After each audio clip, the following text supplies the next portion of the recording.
श्री स्वामी समर्थ. जय जय स्वामी समर्थ. दैवशक्तीने तुमच्यासमोर हा स्वामी संदेश आला आहे. जर हा स्वामी संदेश तुम्ही शेवटपर्यंत ऐकलात तर तुम्हाला आज चांगली बातमी मिळेल. जे तुम्हाला पाहिजे ते तुमच्या समोर येईल. म्हणून हा स्वामी संदेश दुर्लक्ष न करता संपूर्ण ऐका आणि तुमच्या जवळच्या व्यक्तींना पण हा स्वामी संदेश नक्की पाठवा. जर तुम्ही या चॅनलवर नवीन असाल तर आताच आपल्या स्वामी भक्त या चॅनलला सबस्क्राईब करून बेल नोटिफिकेशन ऑन करा. त्यांनी तुम्ही आपल्या या स्वामी भक्त परिवाराचा एक सदस्य बनाल. आणि यासोबत हा स्वामी संदेश तुम्हाला आवडला असेल तर याला नक्कीच एक लाईक करून खाली कमेंट बॉक्समध्ये श्री स्वामी समर्थ लिहायला विसरू नका. स्वामी म्हणतात, ठाम राहायला शिकावं. निर्णय चुकला तरी हरकत नाही. स्वतःवर विश्वास असला की जीवनाची सुरुवात कुठूनही करता येते. जी गोष्ट बाजारात जास्त उपलब्ध असते तिची किंमत कमी होत जाते. त्यामुळे आयुष्यात वेगळं काहीतरी बना. स्वामी म्हणतात, तुमच्यासाठी सावली निर्माण करण्यासाठीच तुमचे आई वडील तुमच्यासाठी उन्हात उभे असतात. त्यामुळे काळजीपूर्वक आईबापांना जपा. पराभवाची भीती बाळगू नका. एक मोठा विजय तुमचे सर्व पराभव पुसून टाकू शकतो. कधीच कुणाच्या मनाभावनेशी खेळू नका, कारण तुम्ही हा खेळ सहज जिंकाल पण समोरच्या व्यक्तीला तुम्ही या खेळात आयुष्यभरासाठी हरवून बसाल. स्वामी म्हणतात, जी माणसं आयुष्यात तुमच्या सोबत नसतात ती माणसं नक्कीच तुमच्या मनात असतात. जेव्हा एखादा माणूस दुःख सांगत असतो तेव्हा ते ऐकून घ्या, कारण तो अनुभवत असतो आणि तुम्ही फक्त ऐकत असतात. स्वामी म्हणतात, जीवनात चांगल्या माणसांना शोधू नका. स्वतः चांगले व्हा आणि कुणीतरी तुम्हाला शोधत येईल. दुःख अटळ आहे तर मग जगण्याचा आनंद साजरा करत ते स्वीकारता आले पाहिजे. स्वामी म्हणतात, दुसऱ्याला देण्यासाठी आपल्यापाशी काही नसलं तरी चालेल, पण दुसऱ्याला सन्मान देता यायला हवा. त्या व्यक्तीसोबत कधीच खोटं बोलू नका जी व्यक्ती तुमच्या खोटं बोलण्यावर पण विश्वास ठेवते. आपलं म्हणल्याने कोणी आपलं होत नसतं. आपले तर ते असतात ज्यांना तुमच्या मनाने स्वीकारलेलं असतं. स्वामी म्हणतात, ज्याने तुम्हाला साथ दिली त्यांना साथ द्या आणि ज्यांनी तुम्हाला त्याग दिला त्यांना तुम्ही पण त्याग द्या. आयुष्यात नेहमी चांगलं कर्म करा. आम्ही चांगल्या कर्माची गोड फळं देतो, तसेच वाईट कर्माची सुद्धा फळं देतो. आयुष्यात फक्त संयम ठेवलात आणि परमेश्वरावर विश्वास ठेवलात की तुम्हाला सगळ्या गोष्टी जिंकता येतील. कठीण परिस्थिती आल्यावर जगायचं कसं हे शिकवणारा शब्द म्हणजे श्री स्वामी समर्थ. स्वामी म्हणतात, कोणत्याही माणसाला अडचणीत जपा, तो तुम्हाला आयुष्यभर जपेल. न हारता, न थकता, न थांबता जो प्रयत्न करतो त्याच्यासमोर नशीब सुद्धा हरतं. स्वामी म्हणतात, सर्वच प्रश्न सोडून सुटत नाहीत, काही सोडून दिले की आपोआप सुटतात. अपयशाने निराश होऊ नका. ज्या पायऱ्या तुम्हाला खाली आणतात त्याच पायऱ्या तुम्हाला वर पण घेऊन जातात. रिकामं पाकीट कधीच यशाच्या आड येत नाही, तर रिकामं डोकं आणि मन यशाच्या मार्गात अडसर बनते. स्वामी म्हणतात, आयुष्यात कधीच कोणाला रागाच्या भरात उत्तर देऊ नका, कारण यात तुमचं नुकसानच आहे. जिंकण्याची मजा तेव्हाच येते जेव्हा सर्वजण तुमच्या हरण्याची वाट पाहत असतात. आई वडील आपल्यासाठी खूप काही करतात, पण आपण त्यांच्यासाठी काय करत आहोत याचा नक्की विचार करा. आपली स्वप्ने कधी अर्धवट सोडू नका, विशेषतः ज्याच्याबद्दल दिवसातून एकदा तरी कोणता ना कोणता विचार मनात येतोच अशी स्वप्ने. वरच्या देवाबरोबर आपले संबंध चांगले असतील तर खालची माकडं आपलं काहीच वाकडं करू शकत नाही. नकळत तुझ्यासमोर असा एक क्षण येईल ज्याची आशा सोडली होतीस ते स्वप्न खरं होईल. निश्चित राहा, तुझ्या पाठीशी मी कायम उभा आहे. मनाने लहान होऊ नकोस. जिथे आपलेच लोक पाठ फिरवतील तिथे मी तुला साथ देईन. स्वामी सांगतात की तुमची ही वेळ येईल आणि ती खूप प्रकर्षाने येईल. काळजी करू नका, फक्त माझ्यावर विश्वास ठेवा. स्वामी म्हणतात, वेळ कोणाची सारखी नसते. रडावं तर त्यांना पण लागतं ज्याने तुम्हाला रडवलं आहे. आपण नेहमी म्हणतो चांगले लोक शोधा आणि वाईट लोकांना सोडा, पण श्री स्वामी समर्थ महाराज म्हणतात, लोकांमधलं चांगलं शोधा आणि वाईट दुर्लक्षित करा. कारण कोणीही सर्व गुण संपन्न जन्माला येत नाही. लोक काय म्हणतील? पहिल्या दिवशी हसतील, दुसऱ्या दिवशी चेष्टा करतील, तिसऱ्या दिवशी विसरून जातील. त्यामुळे लोकांचा विचार करू नका. तुम्हाला जे करायचे तेच करा. श्री स्वामी समर्थ महाराज म्हणतात, आपल्या आयुष्यात कोण येणार हे आपण जन्मातच ठरलेलं असतं. येणाऱ्या प्रत्येक माणसाच्या येण्यामागे काहीतरी कारण असते. काही लोक आपल्याला वाईट कर्माची शिक्षा द्यायला येतात, तर काही लोक आपल्या चांगल्या कर्माची फळं द्यायला येतात. म्हणूनच काही लोकांकडून आपल्याला खूप त्रास होतो, तर काही लोक आयुष्यात आल्यावर खूप आनंद मिळतो. अजून खूप दूरचा पल्ला गाठायचा आहे तुला. खूप साधना करायची आहे, खूप मेहनत करायची आहे, खूप तपस्या करायची आहे. अरे कठोर मेहनतीशिवाय कुठचाही संकल्प सिद्धी जात नाही. मेहनत कर. आमचे आशीर्वाद तुझ्या सदैव पाठीशी आहे. स्वामी माऊलींचा आधार असला की आयुष्यात कोणत्याही संकटाला सामोरं जाण्याचं बळ मिळतं आणि आशीर्वाद असला की कोणत्याही कार्यात विजय आपलाच होतो. असा अनुभव नक्की सर्वांना येत असतो. सदैव तुम्ही स्वामी नामाचा जप करा. कधी न लागे तुम्हास दुःखाचा वारा. आलेले तुमचे संकटही जाईल माघारा. नक्की येईल अनुभव तुम्हा जगा वेगळा. जेव्हा कळेल स्वामी नामाचा अर्थ खरा. जिद्द आणि स्वामींवरील भक्ती अशी ठेवायची की नशिबात नसलेल्या गोष्टीसुद्धा मिळाल्या पाहिजेत. करता करविता स्वामी माझ्या भक्तांवर कृपा केल्याशिवाय राहत नाही आणि त्यांचे नाव घेतल्याशिवाय माझा दिवस पूर्ण होत नाही. माझा जन्म कुठे व्हावा, कोणत्या जाती धर्मात व्हावा, आई वडील कसे असावेत हे माझ्या हाती नव्हते. त्यामुळे त्याबद्दल तक्रार करत बसण्याऐवजी मी निसर्गाने मला दिलेल्या क्षमतांचा सकारात्मक वापर करून माझे जीवन नक्कीच सुखी करू शकतो, असा दृढ निश्चय आपल्याला बाळगायला हवा. कोणत्याही परिस्थितीत मनाचा तोल ढासळत असेल तर श्री स्वामींचे नाव घेऊन स्वतःशी संवाद साधा. मला माहीत आहे की माझ्या श्री स्वामींनी माझ्यासाठी योग्य असेल ती योजना तयार केली आहे. मी श्री स्वामींकडे प्रार्थना करतो की तुम्ही ठरवून दिलेल्या मार्गावर चालण्यासाठी मला सुबुद्धी द्या. योग्य वेळेची वाट बघण्यासाठी सहनशीलता द्या. त्याआधी शेवटी योग्य वेळी समजण्यासाठी ज्ञान द्या. श्री स्वामींची लीला अपरंपार आहे. फक्त मनापासून श्रद्धा व विश्वास ठेवा. श्री स्वामी सदैव आपल्या पाठीशी खंबीरपणे उभे आहेत. त्यांच्या अस्तित्वाची जाणीव नक्कीच होईल. श्री स्वामी समर्थ म्हणजे कोण? स्मरण करताच समोर उभे राहतात ते श्री स्वामी समर्थ. जे संकट तुमच्या पर्यंत पोचण्याच्या अगोदर जे आपल्या मदतीला धावतात ते श्री स्वामी समर्थ. जे आपल्या भक्तांचे अनंत अपराध आपल्या झोळीत घेतात ते श्री स्वामी समर्थ. जे सुखदुःखाच्या पलीकडील आहेत ते श्री स्वामी समर्थ. आता जाणारा श्वासही तुमचा नसतो. मग तुमच्या वाटेला आलेले दुःख तुम्ही आपले समजून का बसतात? हा संसार स्वामींचा खेळ आहे. यात प्रत्येक व्यक्ती एक विशिष्ट पात्र निभावत आहे आणि प्रत्येक पात्राचे एक ध्येय आहे. हे ध्येय साध्य करत असताना आपल्यावर सतत कृपा होत असते. पद, प्रतिष्ठा, पैसा, ज्ञान आदी आपल्या जीवनात येत असते.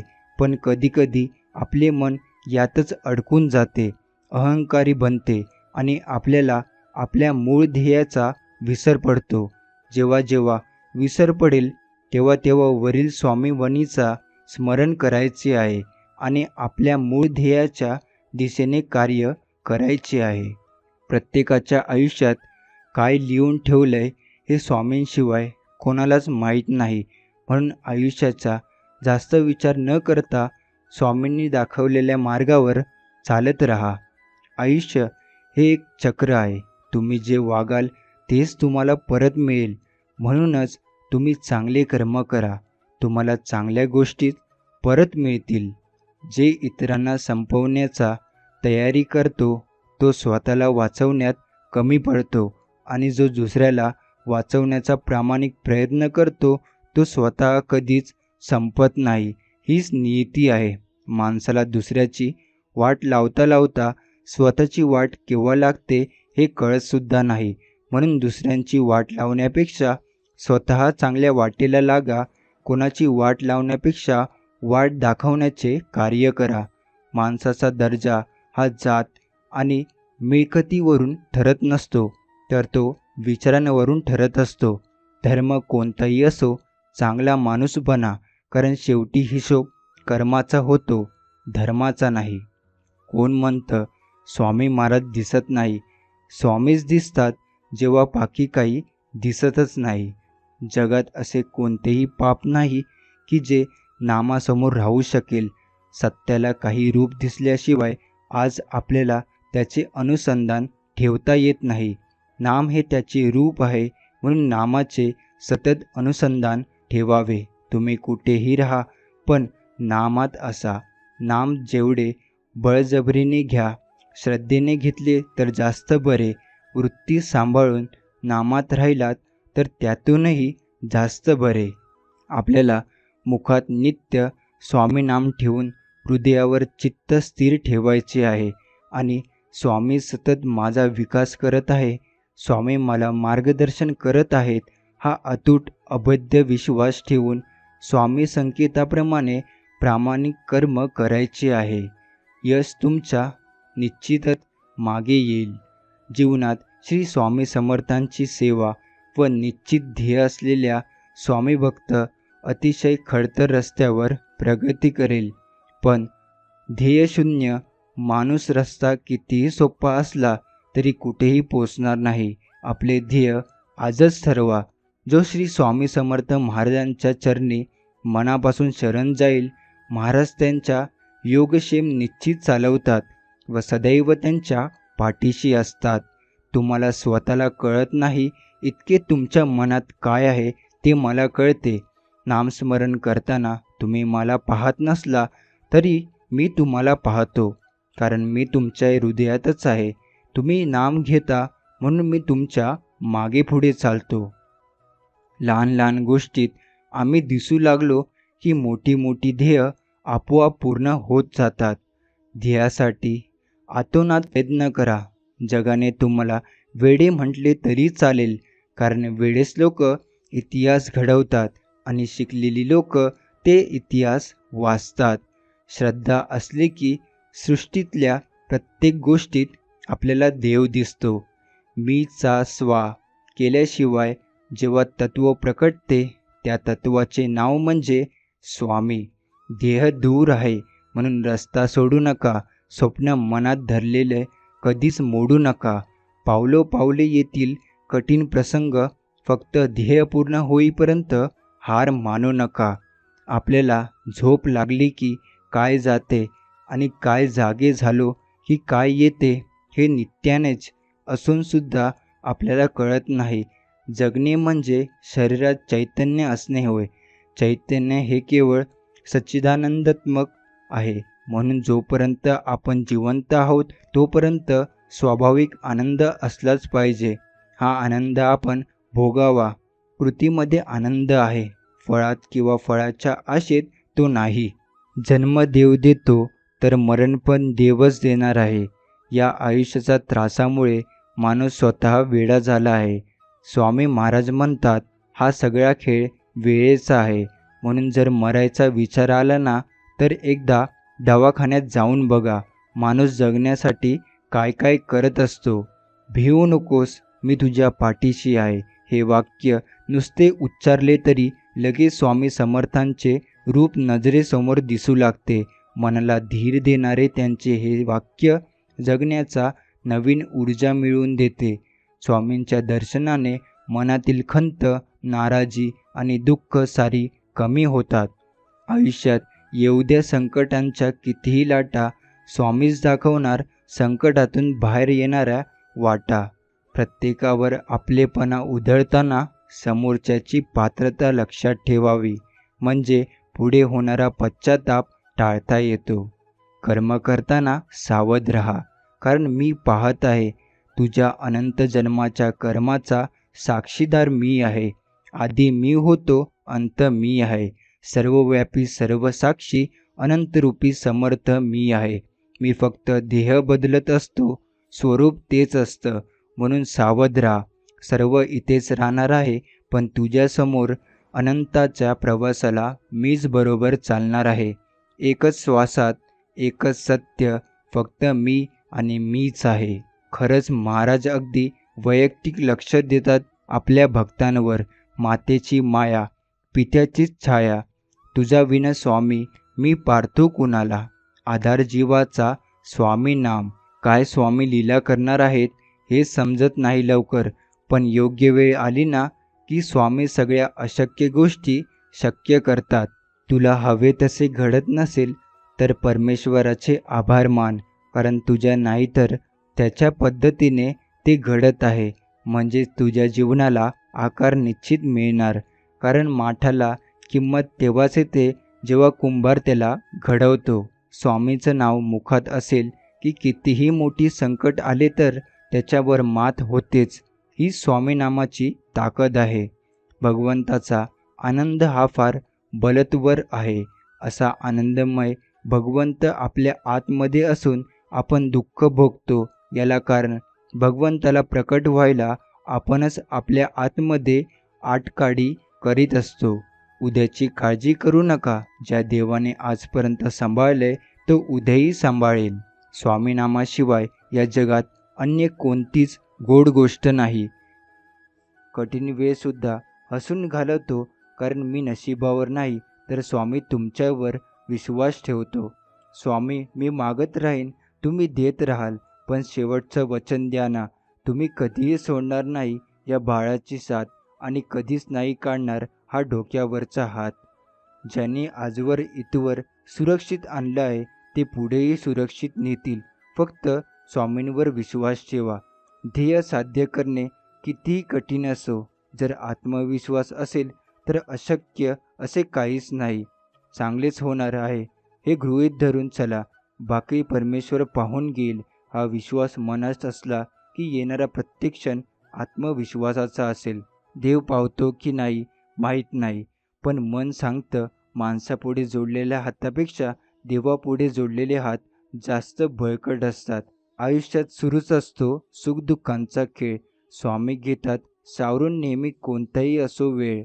स्वामी सांगतात आयुष्यात काही जागा मोकळ्या राहिल्या तरी चालतील, पण चुकीच्या लोकांचा सहवास अजिबात नको, नाहीतर आयुष्य जिवंतपणेच उद्ध्वस्त होईल. जे मिळवायचं आहे ते दूर आहे असा नकारात्मक विचार कधी करू नका, कारण आपला एक प्रयत्न आपणास आपले स्वप्न सत्यात उतरवण्याचा मदत करतो. त्यामुळे नकारात्मक विचारांना महत्त्व देऊ नका. ध्येय डोळ्यासमोर ठेवून ते योग्य मार्गाने गाठायचे ठरवल्यास त्याकडे लक्ष द्या, कारण परिणामाचा जास्त विचार हा आपले लक्ष विचलित करू शकतो. आत्मपरीक्षण करण्याची सवय लावून घ्या, कारण आपण केलेले कोणतेही काम असेल त्यात यश येवो किंवा अपयश, जर आत्मपरीक्षण करण्याची सवय असेल तर आपली ताकद काय आहे आणि आपल्यामध्ये सुधारणा काय करायची आहे हे आपल्याला समजते. परिस्थितीनुसार स्वतःमध्ये बदल करून जगायला शिका, तरच या जगात आपले अस्तित्व टिकून राहील. कारण काळानुसार बदल स्वीकारायला नाही तर आपले अस्तित्व टिकवणे अवघड आहे. सत्य स्वीकारणे मान्य करा, कारण सत्य आपणास अपेक्षा आणि मोह यापासून दूर करून जीवनातील वास्तविकतेचा ओळख करून देतो. एखादी गोष्ट करायची तयारी ठेवणे आणि योग्य नियोजनाने ती पूर्ण करणे यास महत्त्व द्या, कारण तयारी आणि नियोजन हे एखादे काम पूर्ण करण्यास मदत करते. जीवनात आत्मविश्वास काय करू शकतो हे समजून घ्यायचे असेल तर मी कोणत्याही ठिकाणी परिस्थितीवर मात करू शकतो हे मनाला सांगा. तुम्हाला अपयश येणार नाही ही आत्मविश्वासाची ताकद आहे. आयुष्य जे हवे आहे ते मिळाले नाही तर सर्व नशिबावर सोडू नका, कारण जिथे प्रयत्न करण्याची जिद्द असते तिथे नशीबही साथ देते. संकटाला पाठ दाखवणे हा यशस्वी माणसाचा गुण नाही, त्यामुळे संकटावर मात करण्यासाठी लढा देण्याचा मार्ग निवडा. विचारांमध्ये खूप ताकद असते, त्यामुळे विचार आचरणात आणण्याचा प्रयत्न करा, कारण विचार आचरणात आणल्याशिवाय कोणतीही गोष्ट प्रत्यक्षात करून दाखविणे शक्य नाही. एखाद्या कामाचे निरीक्षण करणे हे आवश्यक असते, कारण निरीक्षणातून आपणास अचूक पद्धतीने काम करण्याचा अनुभव मिळू शकतो. किंमत माणसाला तेव्हाच मिळते जेव्हा तो एखादी गोष्ट करून दाखवून स्वतःला सिद्ध करतो. जिथे सोने जरी मौल्यवान असले तरी त्यालाही स्वतःच्या किमतीची परीक्षा द्यावी लागते. बुद्धिमान बनणे म्हणजे फक्त ज्ञान मिळवणे असा अर्थ होत नाही, तर मिळवलेल्या ज्ञानाच्या मदतीने चुकीच्या गोष्टींना विरोध करून योग्य गोष्टीचे समर्थन करता आले पाहिजे. जीवन सुखी बनवण्याचा आपल्याला प्रयत्न असतो, पण जीवनाच्या प्रवासात दुःखही येते आणि ते सहन करणेही आपले काम असते, हे समजून घ्या. कारण यामुळे जीवनात येणाऱ्या दुःखावर खंबीरपणे मात करता येईल. आपल्याला जीवनातील कठीण परिस्थितीवर मात करताना एकटेपणा जाणल्यास झाड जसे लहान रोपट्यापासून मोठे होत तसे स्वतःच्या मुळांच्या मदतीने जमिनीतील पाण्याचा शोध घेत, तसे आपणही स्वतःच्या संकटावर मात करण्याचा प्रयत्न करा. कारण शेवटी स्वावलंबी बनणे गरजेचे असते. आदर्श व्यक्तिमत्वाची प्रेरणा जीवनात नक्की असावी, परंतु आपण आदर्श मानलेल्या व्यक्तीचे काही मोजके गुण जरी आत्मसात केले तरी ती खूप मोठी गोष्ट आहे, हे समजून घ्या. कारण यामुळे आपण काहीतरी मिळवले आहे हे आपणास समजेल. एखादी गोष्ट करायची हे ठरविणे आणि ती प्रत्यक्षात करून दाखविणे यामध्ये एक गोष्ट खूप महत्त्वाची असते, ती म्हणजे कृती करणं. प्रत्यक्ष कृती केल्याशिवाय हे शक्य होत नाही. स्वतःवर विश्वास ठेवून जगा, कारण जर स्वतःवरील विश्वास तुमच्यासोबत असेल तर तुम्ही कोणत्याही परिस्थितीवर मात करू शकता. जीवन जगताना कमी वयात जास्त अनुभव नसला तरी दोन गोष्टी तारुण्य देते, एक म्हणजे उत्साह आणि दुसरी म्हणजे ऊर्जा. फक्त यांचा योग्य वापर करा, तुमच्या जीवनास योग्य दिशा मिळेल. आयुष्यात चढ उतार येतील, पण त्याची पर्वा न करता आयुष्य जगा. कारण चढ उताराचा सामना केल्याशिवाय जीवन जगण्यास खरे ज्ञान मिळत नाही. ध्येय उशिराशी बाळगून जीवनाचा प्रवास करताना आपण थकतो. जेव्हा आराम महत्त्वाचा असतो, पण त्या आरामाला मर्यादा असावी, कारण अति आरामामुळे ध्येयाचा विसर पडू शकतो. जीवनात संघर्ष करायला लागला तर स्वतःला भाग्यवान समजा, कारण वर्तमान काळातील संघर्ष भविष्य निर्माण होणाऱ्या अडचणीवर मात करण्याचे सामर्थ्य आणि अनुभव देतो. सांगतो, आपल्याला संगत आपणास घडविण्यास महत्त्वाची भूमिका पार पाडते, पण प्रत्येक वेळी संगत चांगलीच मिळेल असे नाही. त्यावेळी फुलाचे उदाहरण डोळ्यासमोर ठेवा, कारण सभोवताली काटे असून देखील फुलं सुंदरता हा गुण विसरत नाही. आपली प्रगती किंवा विकास हा एक प्रयत्नात होत नसून त्यासाठी अनेक प्रयत्न करावे लागतात, हे सत्य स्वीकारा. कारण हे जर तुम्ही स्वीकारले तरी तुम्हाला सातत्याने प्रयत्न करण्याची प्रेरणा मिळेल. एखादे कार्य तेव्हाच सफल होते जेव्हा ते सर्व गरजू व्यक्तींना मदत करण्यासाठी कारणीभूत ठरते. त्यामुळे आपल्या कामाचा मूळ उद्देश समजून घेऊन त्यानुसार काम करत राहा. यशस्वी होणे हे तेव्हा शक्य आहे जेव्हा आपण वेळेला महत्त्व देऊन स्वतःला शिस्त लावतो. कारण यशाकडे नेणारा मार्ग आपल्याला वाटतो तितका सोपा नाही, त्यामुळे त्याला सोपा बनवावा लागतो.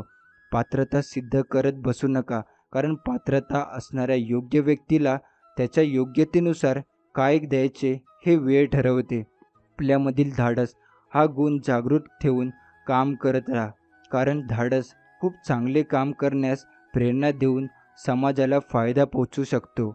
व्यक्ती संज्ञात वयानुसार होतो, ते जरी खरे असले तरी खूप वेळी जीवनात आलेल्या कठीण परिस्थितीने व्यक्ती कमी वयात सज्ञान होतो, हेही लक्षात ठेवा.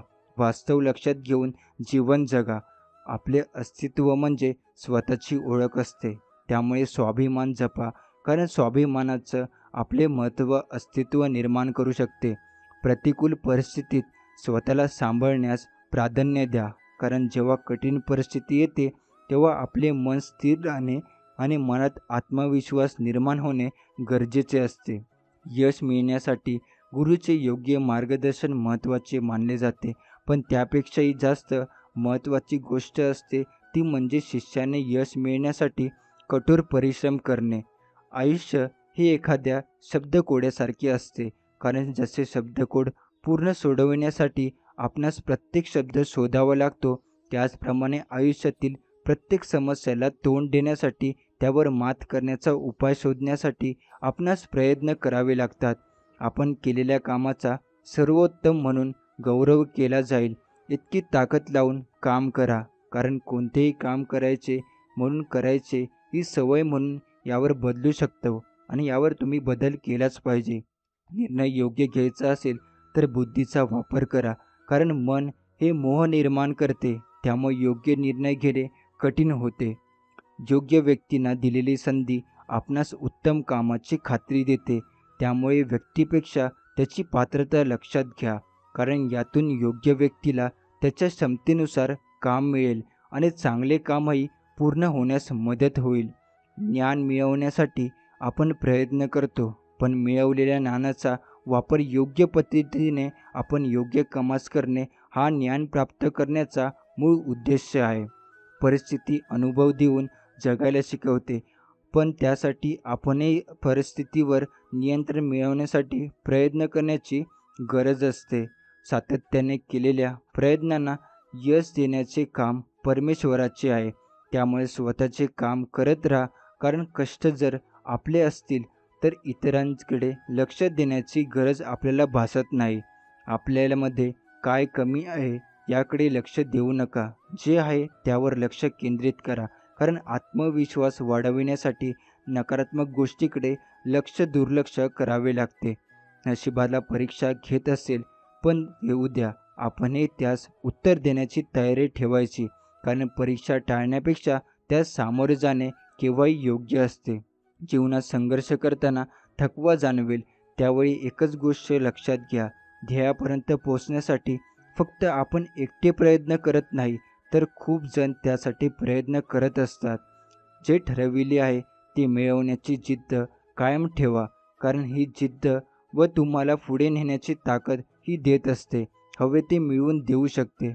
कमी वेळेत जास्त काम करण्याच्या पद्धतीचा वापर करू नका, कारण उत्कृष्ट काम करायला वेळ द्यावा लागतो, त्याशिवाय ते काम पूर्ण करणे अशक्य होते. आपले भाग्य आपल्या हातात असते, ते कोणावर अवलंबून राहू घडू शकत नाही, त्यामुळे मेहनत करा. भाग्यही बदलू शकते, तेही तुम्ही बदलू शकता स्वतःच्या हाताने. जीवनात सुखाचा शोध घेणे स्वाभाविक आहे, पण सुखाबरोबर दुःखही जीवनात येते, हे न विसरता आपले जीवन जगा. तुम्हाला दुःखही सहन करता येईल. आपल्याला प्रयत्नामध्ये अशी ताकद निर्माण करा की जिथे तुम्ही पाऊल ठेवाल तिथे तुम्हाला यश मिळेल, कारण प्रयत्न यश मिळण्याचा पाया रचतात, हेही तुम्ही लक्षात ठेवले पाहिजे. अपयश आले म्हणून प्रयत्न करणे सोडणे असा विचार आपल्या मनात ठेवू देऊ नका, कारण जीवनात कोणतीही परिस्थिती कायमस्वरूपी एकसारखी राहत नाही, त्यामुळे बदल हा निसर्गाचा नियम आणि ह्यावर विश्वास ठेवा. एखादे काम करताना आत्मविश्वास निर्माण करायचा असल्यास मनात श्रद्धा ठेवून काम करा, आणि श्रद्धा आपणास सकारात्मक ऊर्जा देते. आपल्यामधील गुणवत्ता सिद्ध करण्यात काही वेळ वाया घालवू नका. योग्य वेळ आल्यास आपल्या कामातून ती दिसेल. ज्याप्रमाणे सूर्योदय कोणतेही रोखू शकत नाही, त्याप्रमाणे गुणवत्ताही जगासमोर येईल. जीवनात आपणास काय करायचे आहे आणि ते कशा प्रकारे करायचे हे स्वतः ठरवा, कारण सल्ला मोफत मिळू शकतो, पण साथ मिळत नाही. यश मिळण्याचे वास्तव समजून घ्यायचे असेल तर त्यासाठी यशस्वी व्यक्तीने केलेला संघर्ष आणि त्या लक्षात घ्या, कारण त्यातून यश हे सहज मिळत नाही, त्यासाठी खूप मेहनत करावी लागते, हेही समजावे. सर्वांसोबत घेऊन काम करण्याची मानसिकता तयार करा, कारण समाजाला योग्य मार्ग दाखवून त्यास विकास करण्याचे काम नेतृत्व करू शकते. बाळा, एक लक्षात घे, जेव्हा परमेश्वर आपल्यासाठी एक दरवाजा बंद करत असतो, त्याचवेळी तो आपल्यासाठी अनेक दालनं उघडी करत असतो. म्हणून परमेश्वरचा आपला विश्वास कधीही ढळू देऊ नकोस. भिवू नकोस, आम्ही तुझ्या पाठीशी आहोत. स्वामीसोबत असताना गरज नाही लागत, कुणाची भीती नाही वाटत. कशाची? स्वामीसोबत असताना मार्गही सोपा होतो, अंधारही नाहीसा होतो. स्वामीसोबत असताना कशाला कुणाची वाट बघावी का उगाच कसली काळजी करावी. स्वामीसोबत असताना समोर जातो मी हसत संकटाला, नाही घाबरत मी उद्याच्या भविष्याला. हे स्वामी असेच नेहमी सोबत राहा, माझ्याही आणि इतरांच्याही. प्रेम ही भावनिक गुंतवणूक असते. जोवर तुमचं स्वतःच्या कामावर व व्यावसायिक प्रेम नसतं तोवर तुम्हाला खरं निर्भळ यश लाभू शकत नाही. प्रेम नेहमीच तुमचा विस्तार करतं व अनेक पटीत विस्तारत जातं. त्यामुळेच दृश्य व मूर्तरूप येईपर्यंत संपत्तीचा समृद्धीच्या संकल्पनेवर प्रेम करा.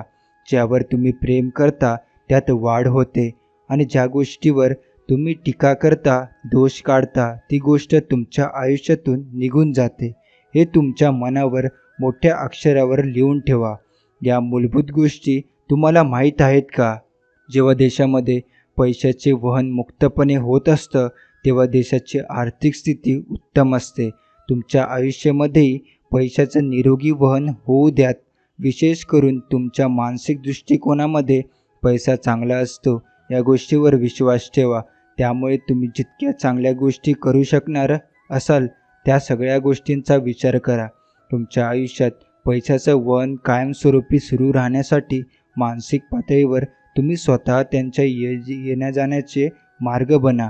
जी संपत्ती आदर्श पद्धतीनं तुमच्याकडे प्रवाहित होत आहे तशीच तुमच्याकडूनही प्रवाहित होत आहे. तुम्हाला जर आर्थिक चणचण जाणवत असेल, हातातोंडाचा मेळ जमवत तुमच्यासाठी कठीण होत असेल, तर याचा अर्थ असा की काही भाग शिल्लक ठेवून तुमच्याकडे नेहमी सगळं काही भरपूर आहे. ही गोष्ट तुम्ही स्वतःच्या अंतर्मनाला पटवून देऊ शकलेल्या नाहीत.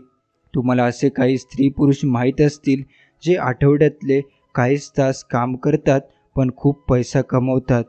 ते अहोरात्र प्रचंड कष्ट करत नाहीत आणि त्यांना कधी चणचणही भासत नाही.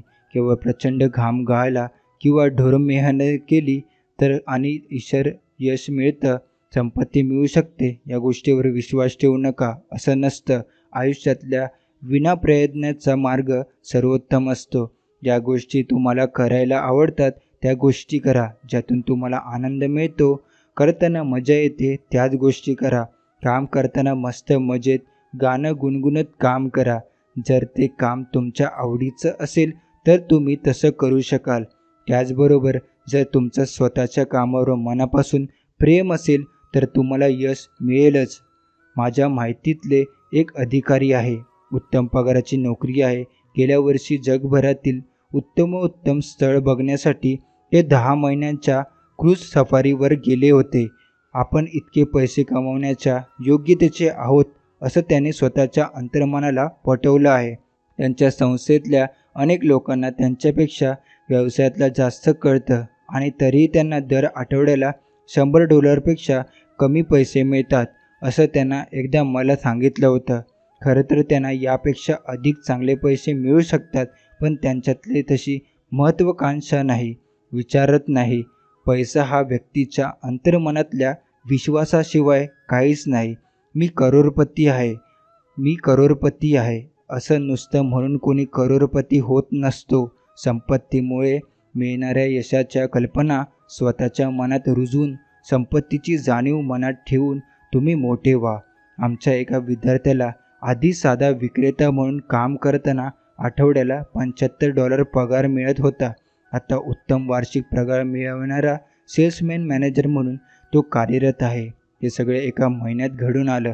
दररोज सकाळी दाढी करताना हा माणूस आरशात बघत म्हणायचा की तू श्रीमंत आहेस, तू यशस्वी आहेस. काही आठवडे ही गोष्ट सुरू होती. साधारणतः 8 आठवड्यात त्याला अचानकपणे इतर 80 विक्रेत्यांचा प्रमुख म्हणून पदोपदी मिळाली. दाढी करत असताना तुम्ही शांत, निवांत असता. आधी सांगितल्याप्रमाणे आनंददायी अपेक्षावर विश्वास ठेवून एखाद्या कल्पनेचा पुनरुच्चार पुन्हा पुन्हा केला की ती गोष्ट तुम्हा अंतर्मनापर्यंत पोचवू शकता. विलेशायर इबेल थिएटरमध्ये होणाऱ्या आमच्या 1200 ते 1300 लोकांच्या वर्गात एक प्रश्न नेहमी विचारला जातो. जर मला काही ठराविक रकमेची गरज असेल, जसं की $1000, तर मग मी केवळ त्याच गोष्टीवर लक्ष केंद्रित करायला पाहिजे का? तुम्ही तसं करू शकता, त्याचा फायदा होईल. असं असलं तरी एक सर्वसाधारण आणि उत्तम गोष्ट म्हणजे पैशाचा विचार कधीही एका गोष्टी रकमेपुरता करू नये. तुम्हाला स्वातंत्र्य मिळवू देत तुमचं जीवन सोपं करणारे मुबलक प्रमाणातील पैसे असा विचार करावा. याचं कारण म्हणजे तुम्ही जी गोष्ट अंतर्मनावर बिंबवता ती नेहमीच काही पटीत वाढते. गव्हाचं धान्य जसं जमिनीतलं पेरलं की त्यातून 100 पटीने आणखी धान्य मिळतं, त्याचप्रमाणे ही गोष्ट घडते. मुबलकतेच्या नियमांतर्गत अंतर्मन काम करतं. निसर्ग हा नेहमीच सगळ्या गोष्टी सढळ हातानं उदार मनानं देत असतो. त्यामुळेच तुम्ही तुमची स्वतःची पत वाढवा. आयुष्यात तुम्हाला रोज मिळणारी किंमत जर तुम्ही तुमच्या हातानं कमी केलीत तर जगही तुम्हाला तसाच प्रसाद देईल. अनेकांना पैसे मिळवण्यासाठी खूप इच्छा असते, पण मनात कुठेतरी दर आठवड्यातला मीच $72 $75 मिळवीन असा काहीतरी सुप्त समज त्यांनी करून घेतलेला असतो. त्यामुळे त्या प्रकारचं तेवढंच काम त्यांच्याकडून होतं. वास्तविक ती त्यातून जास्त करू शकत असतात.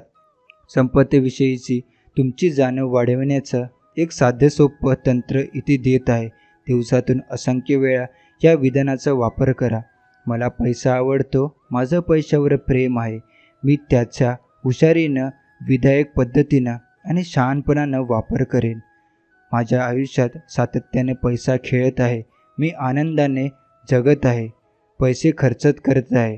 त्यामुळेच त्या पटीने खूप चांगल्या मार्गानं पैसे माझ्याकडे परत येतात. हे सगळं खूप छान आहे. यामुळे पैशाविषयी तुमच्या मनात योग्य दृष्टिकोन निर्माण व्हायला मदत होईल. पैसा ही वाईट, घाणेरडी आणि कलंकित गोष्ट आहे असं म्हणून पैशाला कधीही नाव ठेवू नका. ज्या गोष्टीला तुम्ही नाव ठेवता ती गोष्ट तुम्ही कधीच मिळवू शकत नाही. जेव्हा तुम्ही सगळ्या गोष्टींचा साकल्याने विचार करायला सुरुवात कराल तेव्हा खरी संपत्ती ही अंतर्मनातून निर्माण होणाऱ्या सुंदर कल्पनावर अवलंबून असते याची जाणीव तुम्हाला होईल. अधिक पैसे मिळवण्याची इच्छा असलेल्या तरुण गुप्तहेरानं वर सांगितलेल्या तंत्राचा अवलंब केला. एके दिवशी सकाळी त्याला आलेल्या एका अनुभवावर आधारित लघुकथा लिहिण्याची प्रचंड इच्छा त्याला झाली. तो बसला आणि त्याला कल्पना सुचायला लागल्या. त्याची कथा स्वीकारली गेली. मग त्यानं इतर अनेक कथा लिहिल्या. या लेखनासाठी त्याला उत्तम मानधनही मिळालं. त्याच्या स्वतःच्या मनात तयार झालेल्या कल्पनांच्या माध्यमातून संपत्ती त्याच्याकडे चालत आली.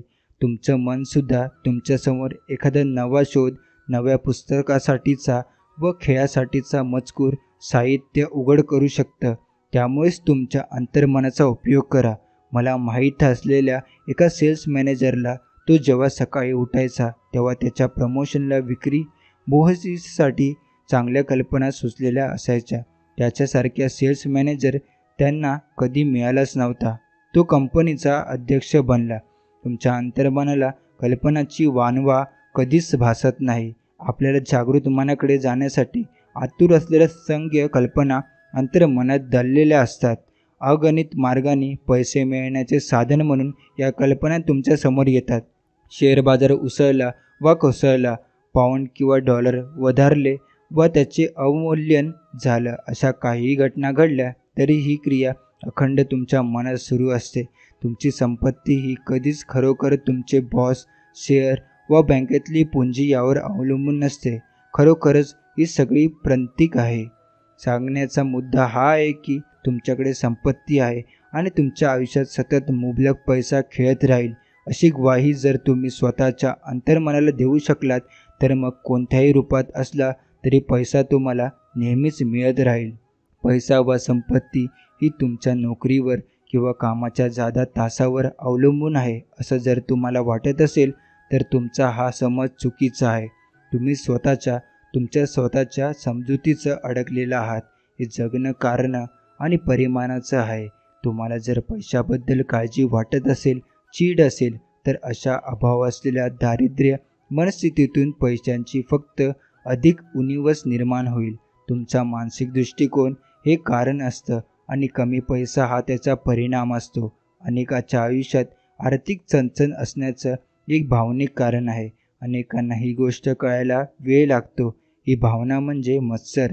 उदाहरणार्थ, तुमच्याकडे बँकेत जमा करण्यासाठी तुटपुंजी रक्कमच असताना तुमच्या स्पर्धकानं बँकेमध्ये मोठी रक्कम जमा केलेली तुम्ही पाहिली, तर तुम्हाला त्याचा मत्सर वाटतो का?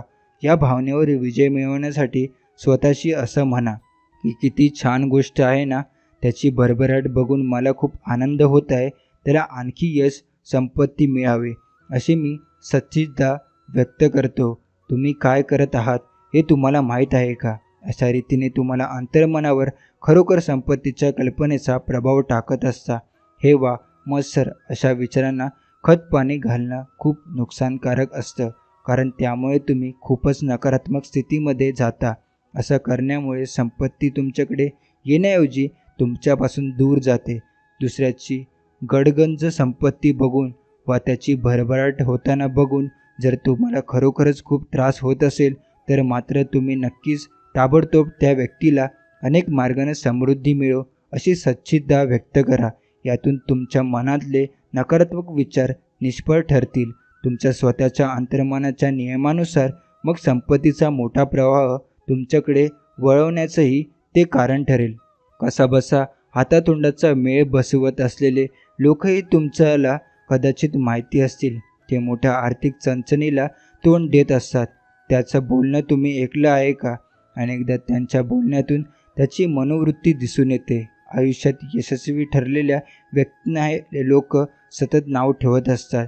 त्यांच्या नावानं खडे फोडत असतात. अरे, तो ना अगदी चैनी माणूस आहे, तो निर्दयी आहे, तो एकदम लुच्चा कपटी आहे, असं काहीतरी म्हणत असतात. त्यांना जी गोष्ट हवी असते त्याच गोष्टीचा सतत धिक्कार करत राहिल्यामुळे त्यांची गरज कधीच पूर्ण होत नाही. आपल्याला सहकाऱ्यांच्या प्रगती आणि भरभराटीबद्दल मत्सर वाटत असल्यामुळेच ते त्यांच्या यशस्वी सहकाऱ्यांना नाव ठेवत असतात. आपल्यापेक्षा जास्त पैसे असलेल्या व्यक्तींना नाव ठेवणं वा त्यांचा धिक्कार करणं हा तुमच्यापासून संपत्ती दूर उडून घेऊन जाण्याचा सर्वात वेगवान मार्ग आहे. तुम्हाला कधीच संपत्ती, संधी मिळाली नाही असं तुम्ही कधी म्हणत का? तुम्हाला आर्थिक मदत केली नाही म्हणून तुम्ही तुमचे नातेवाईक, आई-वडील यांना दोष देता का? तसं करत असाल तर ते तत्काळ थांबवा. तुमच्या स्वतःच्या मनाचा योग्य उपयोग हे संपत्तीपर्यंत पोहोचण्याचं साधन आहे, हे लक्षात ठेवा. तुमचा मानसिक दृष्टिकोन जर ग्रहणशील असेल तरच तुमच्यातल्या मनाला अपरिमित कल्पना तुमच्या माध्यमातून प्रकट होऊ शकतात. एखादा माणूस लबाडी, अप्रामाणिकपणे पैसे मिळवतो असं जर तुम्हाला दावा असेल आणि त्या व्यक्तीला तुम्ही दोष देत असाल तर त्या व्यक्तीची काळजी करणं थांबवा. मनाच्या नियमाचा तो माणूस नकारात्मक पद्धतीने वापर करत आहे हे तुम्हाला माहीत आहे. करू देत, मनाचा नियम त्याला बघून घेईल.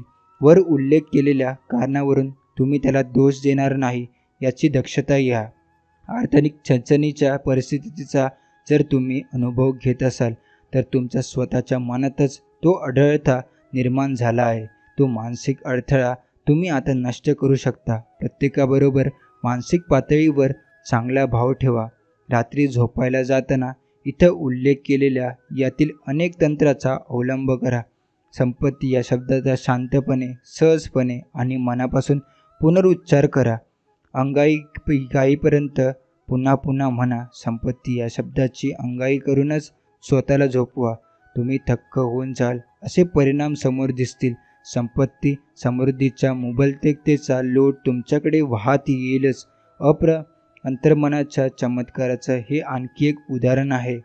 घटस्फोट टाळण्यासाठीचा सर्वोत्तम काळ म्हणजे लग्नाआधीचा काळ. तुमच्यामध्ये आत दडलेल्या सगळ्या शक्तींबद्दल अनभिज्ञ असणं हे तुमच्या सगळ्या वैवाहिक समस्याचं कारण असतं. योग्य पती व पत्नी यांना स्वतःकडे आकर्षित कसं करायचं हे शिका. उदाहरणार्थ, तुम्ही जर लग्नासाठी नवरा शोधत असलेली स्त्री असाल तर तुमचं लग्न का होऊ शकत नाही याची कारणं स्वतःला सांगत बसू नका. त्याऐवजी तुम्ही लग्न आनंदित कसं करू शकाल हे स्वतःला सांगत राहा. तुमच्या शब्दकोशातून अशक्य हा शब्दच काढून टाका. आपण करू शकतो यावर विश्वास ठेवणारी व्यक्तीच तिला हवं ते करू शकते. यावर विश्वास ठेवणाराच स्वतःला हवं ते करू शकतो. अंतर्मनाचं काम कसं चालतं या गोष्टीशी तुम्ही आता अपरिचित नाही, परिचित आहात.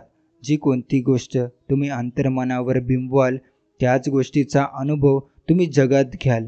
जे गुण आणि वैशिष्ट्ये तुम्हाला तुमच्या भावी नवऱ्यामध्ये हवी आहेत ती गोष्ट गुणवैशिष्ट्य स्वतःच्या अंतर्मनावर बिंबवायला आता सुरुवात करा.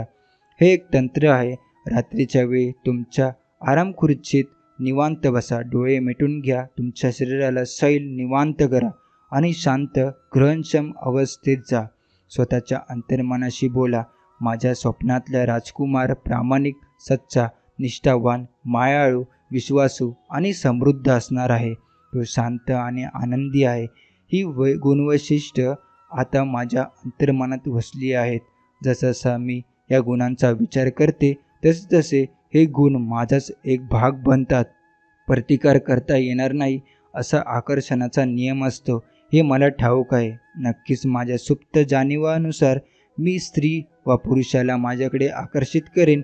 माझ्या अंतर्मनात मला जे सच्च खरं वाटेल त्याला मी आकर्षित करेन. दुसऱ्या शब्दात सांगायचं झालं तर नियमानुसार मला जसा स्त्री व पुरुष हवा असेल त्यानुसार माझ्या अंतर्मनावर प्रतिमा उमटेल आणि मग माझ्या भावना, विश्वास यांच्या अनुषंगानं मी त्या पुरुष, स्त्री व पुरुषाला आकर्षित करेन. तुमच्या अंतर्मनाचं पोषण अशा प्रकारे केलं तर मनापासून तुम्हाला जशी गुणवैशिष्ट्य असणारे स्त्री व पुरुष हवा असेल तशा प्रकारचा स्त्री व पुरुष आकर्षित करण्यातला आनंद मिळवता येईल. तुमच्या स्वतःच्या अंतर्मनाच्या प्रकृतिकारविरहित आणि न बदलणाऱ्या नियमानुसार ही सुप्त बुद्धिमत्ता मग तुमच्या दोघांसाठी नवा मार्ग खुला करून देईल. तुमच्यामधलं असलेलं सर्वोत्तम प्रेम, समर्पण आणि सहकार्य देण्याची तीव्र आकांक्षा मनात ठेवा. तुम्ही आपल्या अंतर्मनाला जी प्रेमाची भेट दिली आहे त्यासाठी ग्रहणशील करा. स्त्री पुरुषामधला विवाह ही प्रेमाची कृतीच असायला पाहिजे. प्रामाणिकपणा, सच्चेपणा, माया आणि समग्रता ही सगळीच प्रेमाचीच रूपं आहेत. प्रत्येकानं आपल्या जोडीदाराशी पूर्णपणे प्रामाणिक आणि सच्च असलंच पाहिजे. जर एखाद्या पुरुषाने एखाद्या स्त्रीकडे असलेला पैसा, तिची सामाजिक पत व स्वतःचा वृत्त अभिमान उंचवण्यासाठी लग्न केलं असेल आणि त्याच खर्चेपणा आणि प्रामाणिकपणा नसेल तर ते खरं लग्न नाहीच. ते दोन हृदयांचं मिलन नसतंच. मी आता काम करून दमले आहे, मला सुरक्षितता हवी आहे म्हणून मला लग्न करायचं आहे असं जर एखादी स्त्री म्हणत असेल तर तिचा हा दावा खोटा आहे. स्वतःच्या मनाच्या नियमाचं पालन ती योग्य पद्धतीने योग्यपणे करत नाही ही खरी गोष्ट आहे. जागृत आणि अंतर्मनातील परस्पर संबंध आणि त्याच उपयोजन कसं करायचं याविषयी तिचं ज्ञान यावर तिची सुरक्षितता अवलंबून आहे. उदाहरणार्थ, या व्हिडिओमध्ये संपत्ती आणि आरोग्य या संदर्भातील प्रकरणामध्ये दिलेल्या तंत्राचा अवलंब कोणत्याही स्त्री पुरुषानं जर केला तर त्यांना या गोष्टीचा उणीव कधीच भासणार नाही. त्याचा जोडीदार, वडील किंवा इतर कोणतीही व्यक्ती असो नसो त्यांची संपत्ती त्यांच्याकडे स्वतंत्रपणे येऊ शकते. आरोग्य, शांती, आनंद, प्रेरणा, मार्गदर्शन, प्रेम, संपत्ती, सुरक्षितता, आनंद किंवा जगातल्या कोणत्याही गोष्टीसाठी माणसं त्यांच्या जोडीदारावर अवलंबून नसतात. त्यांच्यामध्ये वसलेल्या आंतरिक शक्तीच्या ज्ञानातून, आकलनातून त्यांची सुरक्षितता आणि मनशक्ती सामोरी येत असते. यांनी फक्त विधायक पद्धतीनं त्यांच्या स्वतःच्या मनाच्या नियमाचा उपयोग सातत्याने करायचा असतो. पैशासाठी लग्न करणं किंवा पैशासाठी एखाद्याबरोबर राहणं ही नक्कीच दांभिकपणाची आणि हास्यास्पद गोष्ट आहे. खऱ्या प्रेमाच्या भावनेनं व एकरूपतेच्या भावनेनंच स्त्री पुरुषांनी एकत्र यायला हवं. दुसऱ्या शब्दात सांगायचं झालं तर प्रेम, स्वातंत्र्य आणि आदर या भावनांमधून दोन हृदयांचं मिलन व्हायला हवं. अनेक जण मला विचारतात की अहो, आमचं एकमेकावर प्रेम आहे पण मग लग्न करण्याची गरज काय? याचं उत्तर अगदी साधं आहे. जी गोष्ट आपल्याला अंतर्मनातून खरी आहे असं जाणवतं असतं ती गोष्ट वस्तूच्या रूपात प्रकट होते असते. त्यामुळे वरील प्रश्न हा खोटा व अप्रामाणिकपणे आहे. मनाचा नियम आहे, जसं आत आहे तसं बाहेर आहे. खरोखरच मोठी चूक केलेल्या एका स्त्री पुरुषाची केस बघूयात. तिचं आता एका व्यसनी माणसाची लग्न झालं आहे. तो काहीही काम करत नाही, केल्यास त्याला उधार द्यावा लागतो. तो निर्दयी आणि क्रूर आहे. तिच्या मानसिक स्थितीमुळं तिनं त्या पुरुषाला आकर्षित केलं ही गोष्ट खरी आहे. पण तरीही स्वतःच्या मनानं व दुर्लक्ष केल्यामुळे सध्या ती ज्या दुःखाच्या सागरात बुडाली आहे त्यातच कितपत पडून राहण्याची शिक्षा तिला कोणी केली नाही. तिने जर स्वतःच्या अंतर्मनाचा उपयोग योग्य पद्धतीने केला असता तर असं घडलंच नसतं. या स्त्रीनांही तिचं सामान बांधलं आणि त्या माणसाला सोडून दिलं.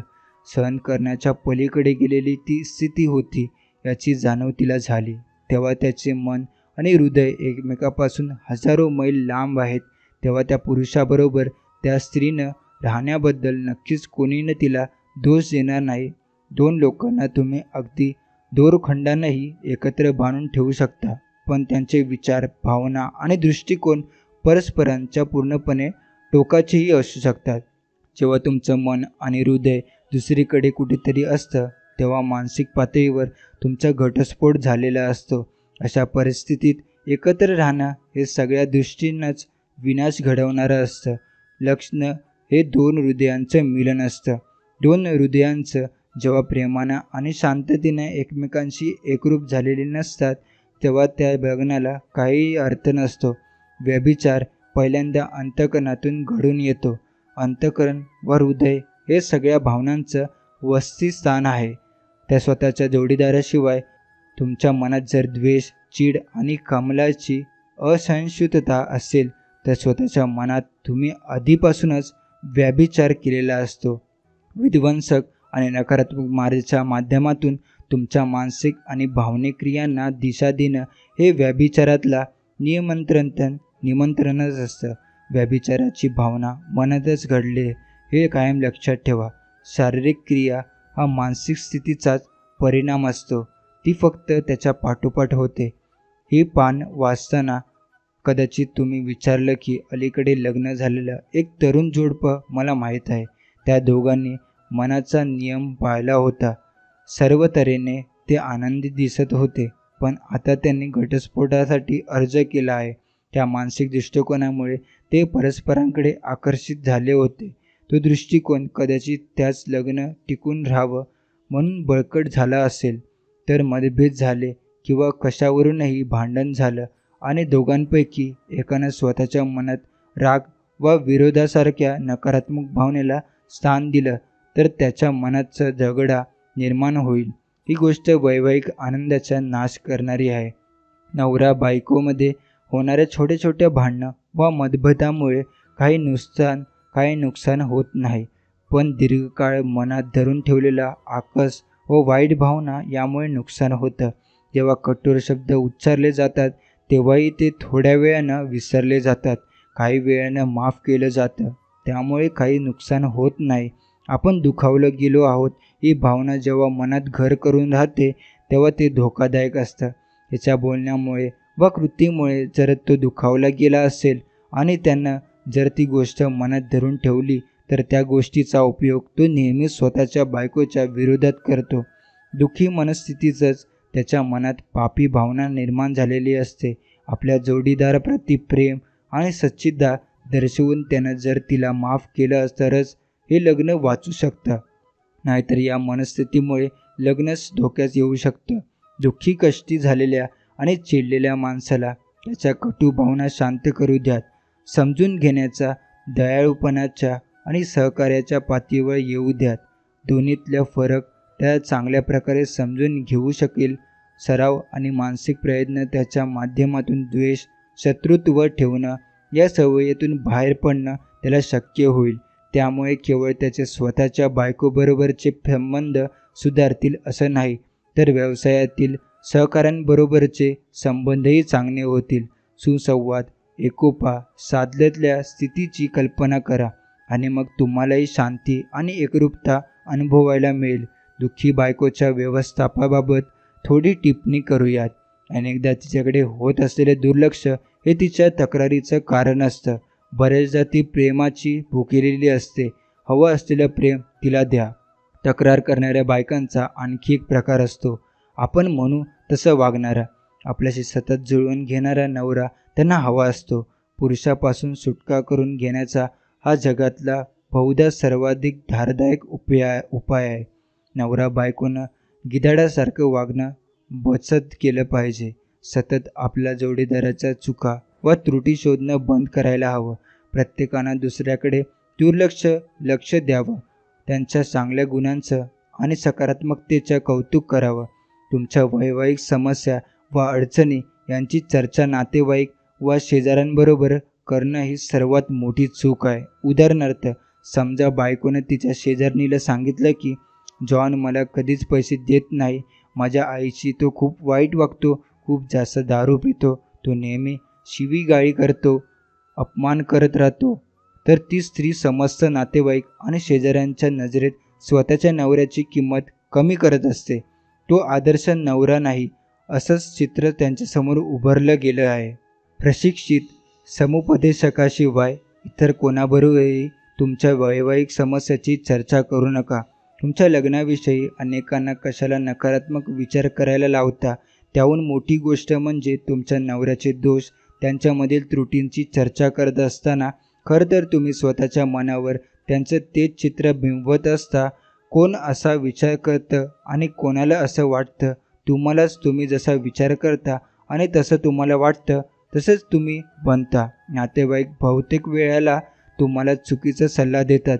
बहुतेक वेळेला हा सल्ला पूर्वग्रहदूषित आणि पक्षपाती असतो, कारण हा सल्ला व्यक्तिनिरपेक्ष दिलेला नसतो. त्यामुळे ब्रह्मांडाच्या सुवर्ण नियमाची अवहेलना करणारा सल्ला हा कधीच ठोस व चांगला नसतो. कोणती दोन माणसं एकमेकावर कधीही न रागवता, एकमेकांना कधीही न दुखावता आणि कधीही ताणाचा सामना न करता एकाच्या छताखाली राहू शकत नाही, हे समजून घेणं महत्त्वाचं असतं. तुमच्या लग्नाच्या दुःखी बाजूचं प्रकर्षण कधीच तुमच्या मित्रांसमोर करू नका. तुमची भांडणं तुमच्यापाशी ठेवा. तुमच्या जोडीदारावर टीका करण्यापासून आणि त्याची निर्भसना करण्यापासून स्वतःला रोखा. घरात जर मुलं असतील तर वडिलांनी मुलांसमोर त्याच्या आईचं कौतुक करावं, तिच्या गुणाचे लक्षण वेधावं आणि कुटुंब आनंदाने ठेवण्याचा प्रयत्न करावा. नवऱ्यानं कधीही बायकोला आपल्यासारखी दुसरी आवृत्ती बनण्याचा प्रयत्न करू नये. विविध मार्गांनी तिला बदलण्याचे धसमुसळे प्रयत्न तिच्या मूळ स्वभाव प्रकृतीच्या बाहेरचे असतात. असे प्रयत्न हे बऱ्याचदा मूर्खपणाचे ठरतात. अनेकदा तर त्याचा परिणाम लग्न मोडण्यातही होऊ शकतो. तिला बदलण्याचा या प्रयत्नात तिच्या आत्मसन्मानाला ठेच पोहोचते. त्यातून विरोध आणि राग या दोन्ही गोष्टी उत्पन्न होतात आणि विवाहबंधन तुटण्यापर्यंत गोष्टी जाऊ शकतात. तडजोडी या अर्थात गरजेच्या असतात, पण तुम्ही जर स्वतःच्या मनात चांगल्या प्रकारे डोकावू शकलात आणि तुमच्या स्वतःच्या चारित्र्याचा आणि वर्तणुकीचा सखोल विचार केलात तर तुम्हाला त्यातच इतक्या त्रुटी आढळतील की पुढचं सगळं आयुष्य तुम्ही त्या सुधारण्यात व्यस्त राहू शकाल. मला जसं हवं आहे तसंच मी माझ्या समोरच्यामध्ये बदल करणार असं जर तुम्ही म्हणत राहिलात तर मात्र तुम्ही संकटात सापडाल आणि तुमची वाट घटस्फोटासाठी न्यायालयापर्यंत जाईल. तुम्ही दुखापतच लोटलेले जाल. कालांतरानं तुमच्या लक्षात येईल की दुसरं कोणी नाही तर माणूस स्वतःमध्ये बदल घडवून आणू शकतो. तुमचा जर काही वैवाहिक समस्या असतील तर तुम्हाला काय हवं आहे हे स्वतःला विचारा. तुम्ही ते उद्दिष्ट साध्य करू शकता याची जाणीव ठेवा. इतर कोणत्याही समस्येप्रमाणेच तुमच्या वैवाहिक समस्या सोडवू शकता. तुम्हाला काय हवं आहे हे आधी स्पष्ट करा. मन ज्यामध्ये गुंतलेलं असतं तीच गोष्ट ते निर्माण करतं याची जाणीव ठेवता. एकदा एका स्त्रीनं मला असं सांगितलं की 30 वर्षापर्यंत तिच्या नवऱ्यानं स्वतःच्या घराकडे आणि मुलांकडे दुर्लक्ष करत भरपूर दारू प्यायला सुरुवात केली. तिनं तिच्या घरात आणि मनात शांतता आणि एकोपा राहिली असं बघायला सुरुवात केली. सद्य परिस्थिती आणि घटनापेक्षा तिनं लक्ष दिलं नाही. तिनं हळूहळू स्वतःच्या मनाला आपल्या ध्येयात गुंतवलं. आपलं अंतर्मन ज्या गोष्टीकडे लक्ष देईल तीच गोष्ट आणखी वाढून आपल्याला मिळेल ते तिला माहीत होतं. काही महिने अगदी समर्पित भावनेनं तिनं स्वतःच्या खऱ्या ध्येयाला वाहून घेतलं होतं. काही दिवसानंतर घरात सद्भाव आणि शांती पुन्हा नांदू लागली. अंतर्मनाच्या चमत्कारच हे एक उदाहरण आहे. चिडचिड करून आणि परिस्थितीशी झगडून या स्त्रीनं परिस्थिती फक्त अधिक वाईट केली असती. घरामध्ये जर वाद भांडणं असतील तर तुमचं लक्ष व्यक्ती, वातावरण आणि परिस्थिती यापासून दूर करा. प्रेम, शांती आणि एकोपा या तुमच्यासाठी आदर्श असलेल्या गोष्टीवर लक्ष केंद्रित करा. या भावनांवर जर तुम्ही स्वतःच्या मनाचं पोषक केलं तर अंतर्मनही त्याला प्रतिसाद देईल आणि एकोपा, सुसंवाद राहायला मदत करेल. आजचा हा स्वामी संदेश आपण इथेच समाप्त करतो. असेच स्वामींचे प्रेमळ संदेश ऐकण्यासाठी आत्ताच आपल्या स्वामी भक्त या चॅनलला सबस्क्राईब करून बेल नोटिफिकेशन ऑन करा. त्याने तुम्ही आपल्या या स्वामी भक्त परिवाराचा एक सदस्य बनाल. आणि त्याचबरोबर आपल्या या स्वामी संदेशाला लाईक करून खाली कमेंट बॉक्समध्ये श्री स्वामी समर्थ लिहायला विसरू नका. चला तर मग आपण भेटू पुढच्या व्हिडिओमध्ये. श्री स्वामी समर्थ. जय जय स्वामी समर्थ.